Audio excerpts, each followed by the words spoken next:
দুবরাজপুর থানার ব্যবস্থাপনায় রক্তদান শিবির।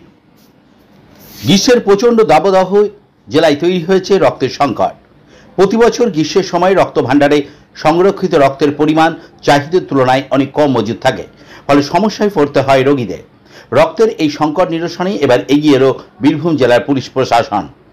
মুখ্যমন্ত্রী মমতা বন্দ্যোপাধ্যায়ের উৎসর্গ প্রকল্পের অধীনে এবং বীরভূম জেলা পুলিশের উদ্যোগে বিভিন্ন থানায় শুরু হয়েছে রক্তদান শিবির। তাই আজ দুবরাজপুর থানার ব্যবস্থাপনায় রক্তদান শিবিরের আয়োজন করা হলো রবীন্দ্র সদনে। এদিন এই শিবিরে দুবরাজপুর থানার পুলিশ, সিভিক ভলেন্টিয়ার এবং এলাকার বিশিষ্ট মানুষরা উৎসাহের সঙ্গে রক্তদান করেন। এই শিবিরে 65 জন রক্তদাতা রক্তদান করেন। রক্তদান শিবিরে দুবরাজপুর থানার ওসি সিদ্ধার্থ শঙ্কর মণ্ডল সহ অন্যান্য অফিসার এবং পুলিশ কর্মীরাও রক্তদান করেন। এদিন রক্তদান শিবিরে হাজির ছিলেন ডিএসপি ক্রাইম প্রতীক রায় এবং দুবরাজপুরের সিআই সুভাষিস হালদার প্রমুখ। দুবরাজপুর থেকে শেখ অলি মোহাম্মদের রিপোর্ট, জনকণ্ঠ টিভি নিউজ।